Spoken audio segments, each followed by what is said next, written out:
एक समय की बात है। बुद्ध के समय के एक युवक का नाम अनांद था। अनांद बुद्ध के एक शिष्य थे और उनके साथी संगी भी थे। एक दिन अनांद गांव में घूम रहे थे और वहां एक सुंदर लड़की के साथ मिले। उनके बीच में बातचीत हुई और वे दोनों एक दूसरे में खो गए। अनांद ने उस लड़की के साथ बिताए हुए समय के बारे में बुद्ध से बात की।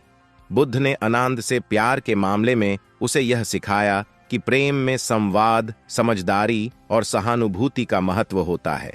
बुद्ध के उपदेश के प्रेरणास्पद शब्दों से अनांद ने अपने प्यार के साथी के साथ संवाद बढ़ाया और उनके साथ आपसी समझ और सहानुभूति दिखाई।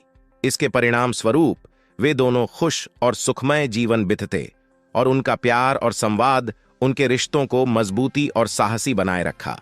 वे एक दूसरे के साथ दुख सुख में साथी रहे और उनका संबंध एक आदर्श बन गया जो दूसरों को प्रेरित करने के लिए। इस कहानी से हमें यह सीखने को मिलता है कि प्रेम और संवाद का महत्व है, और जब हम अपने रिश्तों में समझदारी और सहानुभूति दिखाते हैं तो हमारे रिश्ते मजबूत होते हैं और सुखमय रहते हैं। बुद्ध के उपदेश हमें अपने रिश्तों में सही मार्ग दिखाते हैं और हमें एक सफल और खुशहाल जीवन की ओर अग्रसर करने में मदद करते हैं। इस कहानी का मोटिवेशन है कि प्रेम और रिश्तों को मजबूत और सुखमय बनाने के लिए समझदारी, सहानुभूति और संवाद का महत्व। बुद्ध के उपदेश इसका महत्वपूर्ण हिस्सा है, जो हमें यह सिखाते हैं कि हमें अपने प्रेमी या साथी के साथ समझदारी से बात करनी चाहिए, उनकी भावनाओं का सम्मान करना चाहिए और सहानुभूति दिखाना चाहिए। ये मोटिवेशन हमें यह सिखाता है कि प्रेमी या साथी के साथ आदर्श रिश्ते बनाने के लिए हमें अपने रिश्तों को साझा करना, सहायक होना और साथ होना चाहिए। ये कहानी हमें दिखाती है कि समय समय पर हमारे रिश्तों में समस्याएं आ सकती हैं, लेकिन सहानुभूति और संवाद के माध्यम से हम उन्हें हल कर सकते हैं और अपने संबंधों को मजबूती दे सकते हैं।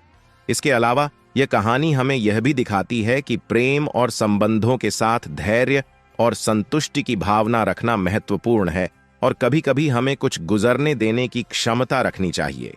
इस प्रकार बुद्ध की उपदेशों के माध्यम से यह कहानी हमें यह सिखाती है कि सही तरीके से संवाद करके, समझदारी दिखाकर और सहानुभूति दिखाकर हम प्रेम और रिश्तों को मजबूत बना सकते हैं और खुशहाल जीवन बिता सकते हैं। इस कहानी के अनुसार प्रेम करते समय सबसे महत्वपूर्ण चीजें समझदारी, सहानुभूति और संवाद होती हैं। यदि आप प्रेम करना चाहते हैं तो आपको आपके साथी की भावनाओं का सम्मान करना, उनके साथ समझदारी से बातचीत करना और उनके साथ सहानुभूति दिखाना चाहिए। यह भी महत्वपूर्ण है कि आप अपने साथी के साथ संवाद करें, समस्याओं को समझें और साथ हों, चाहे सुख की परिस्थिति में हो या दुख की।